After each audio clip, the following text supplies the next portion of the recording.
information coming from the University of Chicago that I just found Thursday. That's actually the original Etruscan, who is the people who started both Greece and Rome and gave you the Greek and Latin language. And this particular brother here got a flat nose and lips so big so they fold in half. In so many words, this brother looks identical to Isaac Hayes. So there is no mistaking this of being any other kind of race but a black person. As even when Dr. Charles Finch in a conference was dealing with some white boys back in like '88, and he posed this particular question, well, how is it that it's almost like 70% of all Greece have a high sickle cell trait? So that means there ain't but one person that got a sickle cell trait, and that's got to be all black. And it's just even my experience with going and seeing some real Greek people over at Avondale Mall in 1995 with nappy hair. So I'm saying, wait a minute now, in an olive-looking color. So I'm saying, if you got nappy hair and almost an olive hue in 1995, what did you look like 2,000 to 3,000 years ago? You see, so this is also bearing witness to what the brother that did the research, Brother Hakeem Bey, said, that in the late 1800s they had all these artists and artisans, and they had this renaissance where they went over to Greece and Rome and literally built all those particular statues that they have over there now, fabricated the history and destroyed the original black ethnicity of Greece and Rome. So this is a new thing that just goes back to the late 1800s. You see what I'm saying? Where they just literally went in and fabricated the history. As well as the A&E one day, A&E one day had this A&E one day had this particular special on how they had these people who sold this particular statue that they fished up out of the Aegean Sea, this huge 10-foot, 20-foot statue. And they sold it to I think the Natural Museum of Ohio or something like that. And when they carbon dated it, it was only carbon dated back to 1971 or 1972. You see what I'm saying? So we're talking about an ongoing fabrication of history. You see, so now we even have the science, whereas what we're trying to say is even what you call classical Greece was all black. Because it was interesting, because when my mate first went to the mounds back in 1994 and the god Thunderdog turned her on psychically, I started asking a series of questions. And one of the questions I asked was, well, what was the whole deal of letting the Greeks into the mystery system? And the spirit realm said, well, the Greeks, no, I said letting white people in the mystery system. And the spirit realm said, there was never any white people went into the mystery system. But we do know of Greeks going into the mystery system, so obviously those particular people who went into the mystery system had to be black. You see? Had to be black. And so now we're talking about a person that's so vicious in their lives until they can fabricate anything. As a matter of fact, there's a book out. There's a book out called The Invention of Ancient Israel. Just came out about a couple of months ago. The Invention of Ancient Israel by Keith W. Whitelam. W-H-I-T-E-L-A-M. W-H-I-T-E-L-A-M. Keith W. What's that? Whitelam or Whitlam. And it's called The Invention of Ancient Israel. And it shows how these Jews, basically in so many words, literally, to this particular day, all they do, their whole life mission is to fabricate this lie that they are the original Jews. You see what I'm saying? And so if we deal with some empirical evidence on some things that's happened, I can even deal with my experience, because there's a young brother that had me to come speak at Indianapolis. And I'll be there next week with the brother. Because I spoke there twice. I spoke twice this year there. And a week, I think a day after I left on a Monday. That Tuesday, these Jews showed up at the local black history bookstore. You know, like the Shrine of the Black Madonna and places like that. And literally, they went all around Indianapolis and they bought every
just shelve it. So they can literally take something out of circulation forever. That's just like they can go and take whole words and literally go in and say, well, we want to get rid of this word. And they can literally make a word extinct and take it off forever, just like the word chrysomelos, which is an ancient Egyptian, Greco-Latin word, chrysomelos, which means the black Christ. Melos meaning black, and Christ and also melos also means black, and it also means apple. You can get those terminologies in Robert Graves' Greek myth. So basically it means the black Christ. And so in so many words, the word that actually went with it, chrysomelos. They literally will take this word out of existence, so you don't even hear this word. And so basically certain groups like the Rosicrucians still deal with the actual word.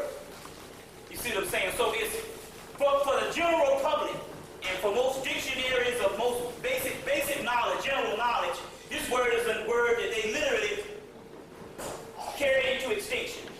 You see, so they can take whole words and get rid of them. So they can take whole thought processes and make them obsolete. You see what I'm saying? So in actuality, we believe that there's no form of the ancient world that was, in fact, white. We even have reports. Now we're not talking about the later Romans, but we're talking about the indigenous Romans, the ones who gave you the Latin language. And there's also Hebrew accounts of people coinciding with brothers and sisters in Rome and say, these are our brothers and sisters.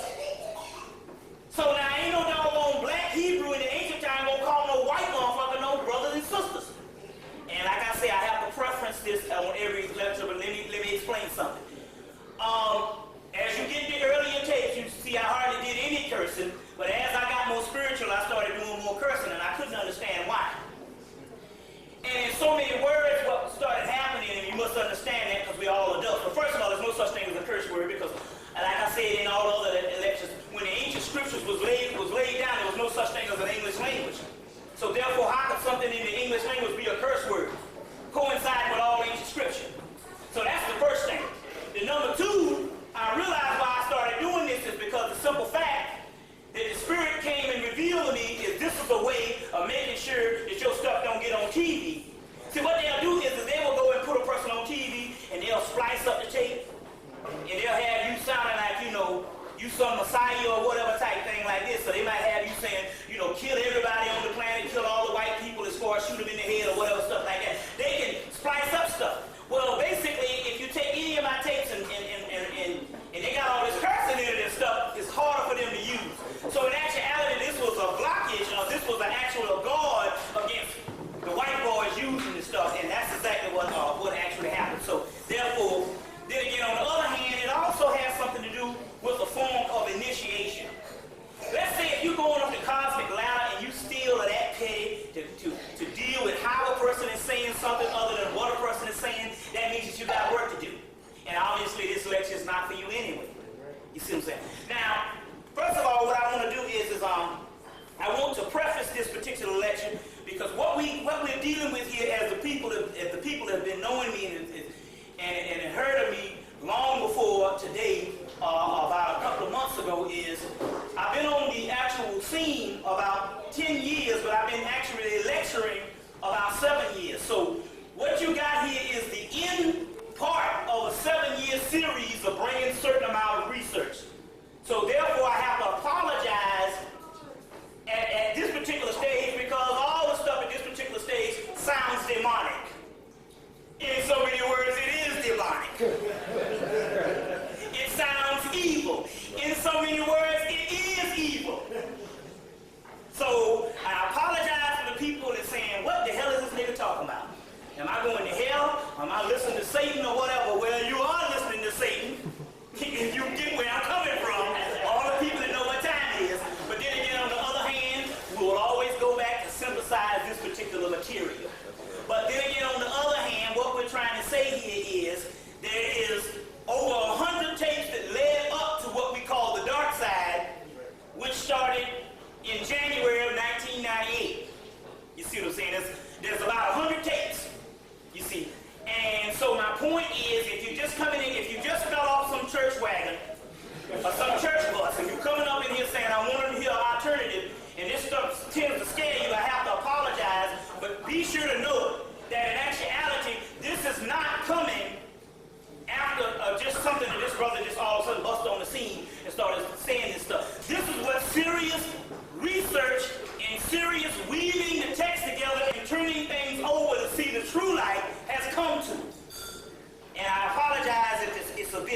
too gross for a certain amount of people and all. But then again, on the other hand, we are going into the year 2000, and we have been in this thing literally for the last 15 years. If you even just start with, if you just take basically 1984 with the reestablishment, with the establishment of ASCAT, with the establishment of the Nation of Islam coming back out after the Ahmadiyya Muhammad. Nobody didn't know what although they started in 77, nobody knew there was another resurgence of the Nation of Islam until the so-called gutter religion remark.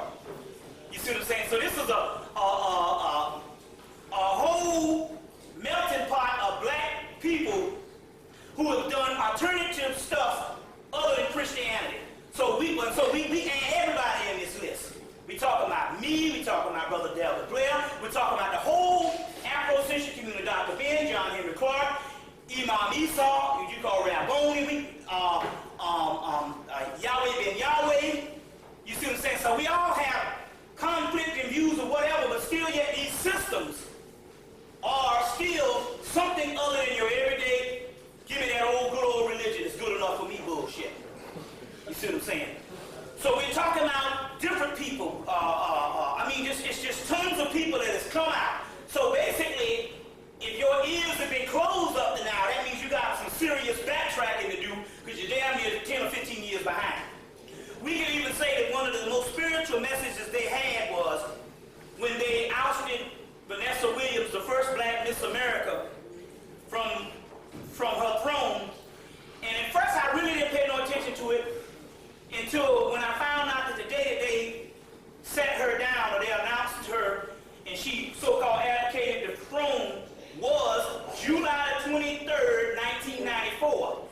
So as you know, July 23rd is the apex of the star Sirius. When it reaches its apex, starts rising in June, but July 23rd is also Leo?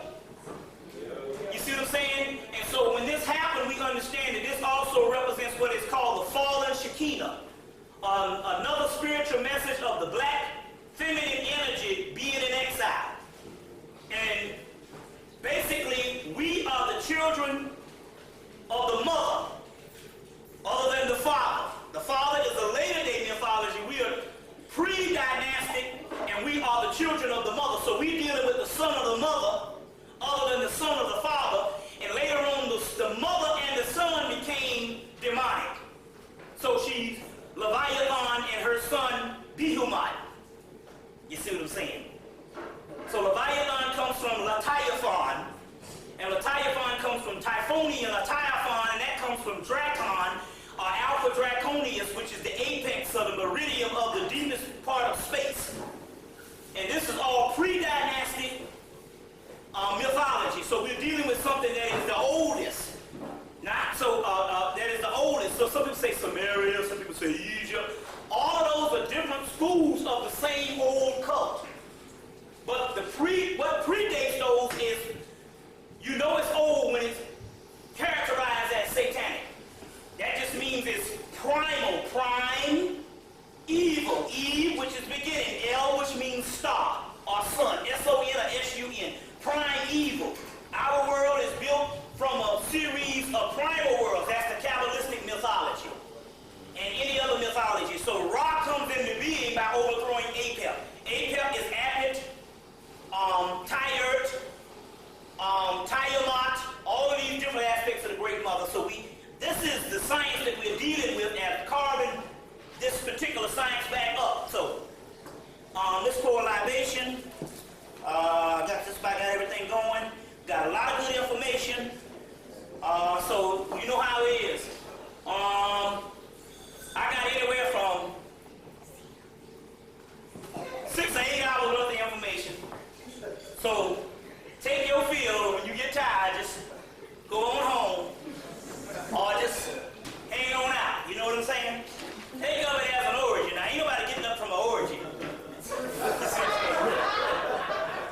Even if you did your bit, you say, well, I'll wait around till I get rejuvenated and come on back. But then again, on the other hand, the research now is taking about 3 months to do, 2 months, 3 months to do. So therefore, it's not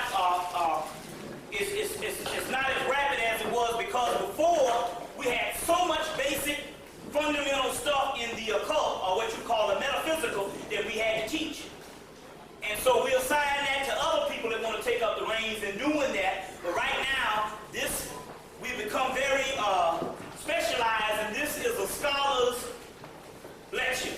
Or a person that wants to understand when you at a standstill, when that leader that you've been following, you understand what I'm saying, and ain't got too much of your money, and you still ain't free.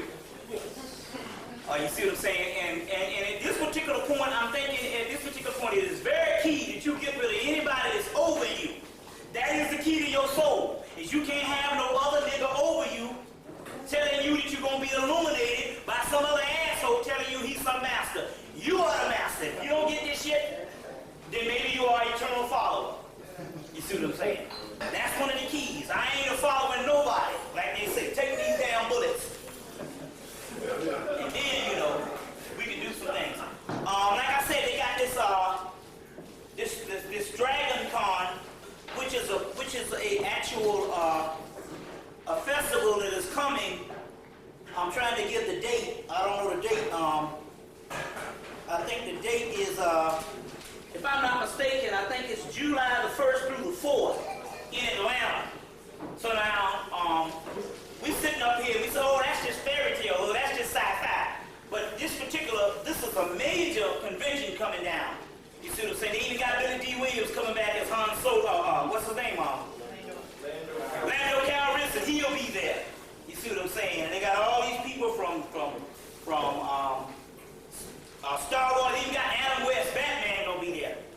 You see what I'm saying? And all this type of stuff. But anyway, they also taking the point to introduce this particular Brian Herbert, which is the son of Frank Herbert, which took Frank Herbert's notes.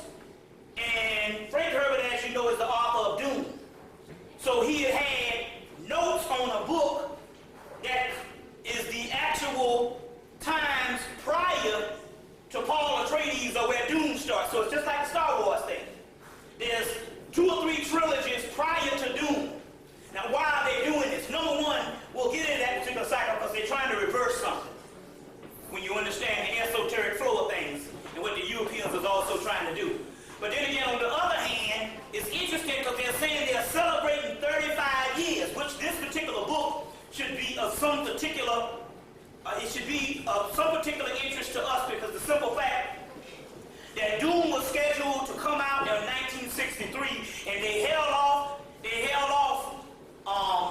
from releasing Doom from 1963 to 1965 to commemorate the Emancipation Proclamation.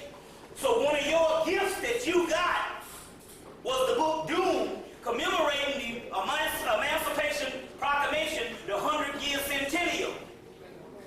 1865, 1965, and you get the mysterious Doom. You see? Which is probably more accurate than the King James Version. It's not a book that is written some sci-fi novel. Frank Herbert studied Sufism under Henry Corbin and other people in the Arabic language for 7 years and wrote your Doom. Then the other ones follow, but Doom is probably the definitive text, which everybody should get a copy of Doom. You see what I'm saying? A copy of Doom. And I would say, Doom is more close to the truth than the King James Version. If you want to read something, read Doom. That's why it is the best-selling science fiction novel of all time, worldwide. You see what I'm saying? Worldwide. So get a copy. And also, they just re-released it back on hardback also, too, for like $16.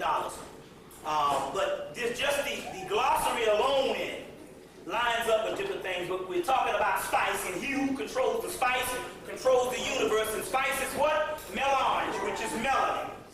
We talked about this before, the elixir, which is melanin, which is the elixir. So, and so whoever controls the spice controls the universe. Space travel is needed for it.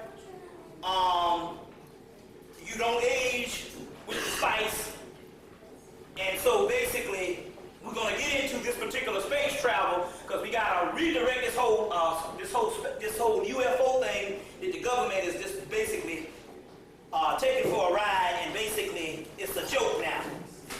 And the reason why it's a joke because the whole thing of some physical aliens coming to save you is ludicrous because there are no physical aliens.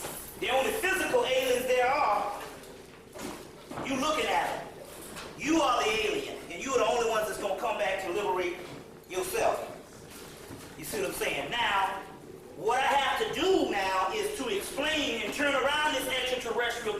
so you can understand its other side, or its esoteric side on what's going on, other than the physical Captain Kirk ship riding around in some damn spaceships that don't never run out of gas. You see what I'm saying? That's government. So even all these abductions, and these people are literally getting abducted. There's ample evidence, but the problem is you must understand they are not being abducted by no people from outer space. They're being abducted by the government. Man-made UFOs, 1947 to 1994, that book. So this whole thing, that's all a cover-up. There's no physical aliens out in the universe abducting you, because if they're physical, they on the earth. They're on the earth, because there ain't no physical aliens. The aliens are called devas in Sanskrit, and we're talking about the Davionic realm, or we're talking about the realm of energy. There's a good movie you need to go see to try to get a concept on what the real UFOs look like. Is go get the movie Photographing Fairies. Photographing Fairies. It came out. Went straight to video. And in that particular movie, you will see these little light beings, the fairy kingdom. That's the true aliens that they're talking about. But then again, on the other hand, these particular fairy kingdoms are inside you, which is known as your chakra systems and all of that type of thing, which is the true motherships and all of this type of stuff. So we're going to go back, we're going to get back into that particular thing. But as we do right now, we need to pour some libations and get the ball rolling, because we got a lot to cover. So I'll tell you what, because we'll just wait till after the break, and for the people who don't have the Titan book, you just come up and get it when we do a break. So we're going to go with about an hour and a half? Actually, 2 hours. 2 hours. We're going to go 2 hours, and then we're going to break and all. And they got food. Yep. They got food and all that type of stuff, you know. And so we're going to go about 2 hours, and we're going to break and all. And then, you know, you come up, you can get the Titan books, you can get your food, or whatever the deal is. So you know the deal. It's pour the libations. Only tutu. Ashe. Only tutu. Ashe.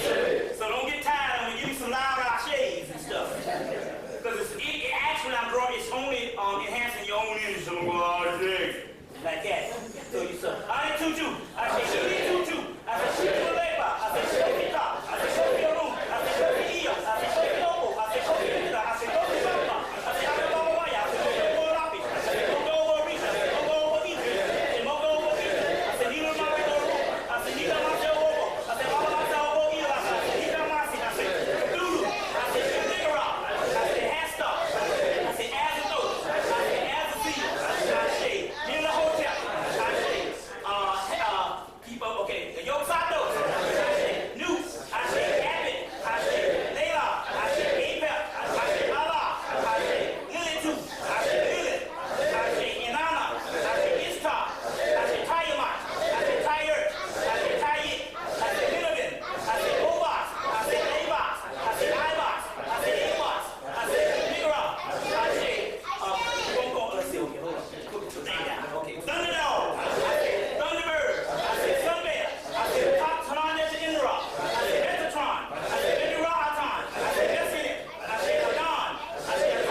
now we can get on with the business.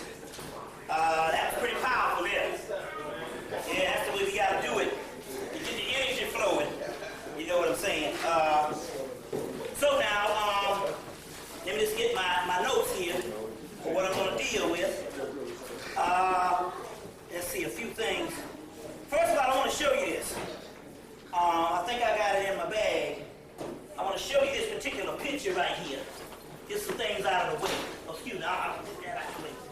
Get some stuff out of the way. Got a lot of good books, so we'll be naming some of those too.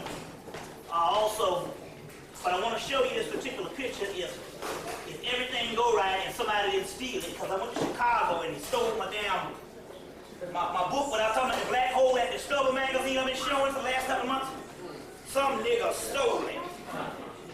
Okay, yeah, here it is. And here it is of some brothers on the west side. Here's this picture of some brothers on the west side that paid almost maybe $500 to get a picture of Tupac Shakur, painted. And as you can see, these brothers is doing the gang symbol. What I'm going to do is I'll pass it around in hopes of getting it back. But they're doing the gang symbol and all, and it's basically the Tupac Shakur they painted on the side of a building. Where is this? South Africa. South Africa. Now my point is you would automatically say, well, you know, rap is a powerful thing and it is influence things. No, this is straight up government. You see, with the whole thing of Mandela even getting up in there, is they say, look, we put Mandela in there and we get this new leader that's coming up in there. So we got that straight. So they'll drop their heads and they'll drop their hands and they'll put down their guards like we did in the damn 70s. We should have known when one year you can't go in and the next year they got you going through airports and sitting down in the restaurants, they was loading your ass to sleep. It was all a part of a bigger plan. So here they got everybody saying, well, South Africa is free with Mandela, and now they're saying, now what we're going to do is we're going to kill them off with AIDS, gang warfare, shooting, and all this thing. So this is the propaganda. So what went on in Los Angeles in America from the late 80s to the mid 90s is now going on in Africa all over the continent. You see what I'm saying? Africa all over the continent. You see what I'm saying? The only problem here is we need to be in solidarity with the Africans, but unfortunately, and we're not talking about the ones and twos that know what time it is, we're talking about the groups and waves of Africans that come over here that don't want shit to do with your ass. And that's just the way it is. And I know that's sad, but you see what I'm saying? We need to be in solidarity now, but now we got all these groups. I'm French. I'm British. I'm Arab. You understand what I'm saying? Everything but being black. So we got all these things dividing us. You see what I'm saying? And the white boy is in the back of it still pumping that stuff. You see what I'm saying? So now the new thing is, oh, well, we sold you into slavery because basically you were the dregs of society. And so basically we took all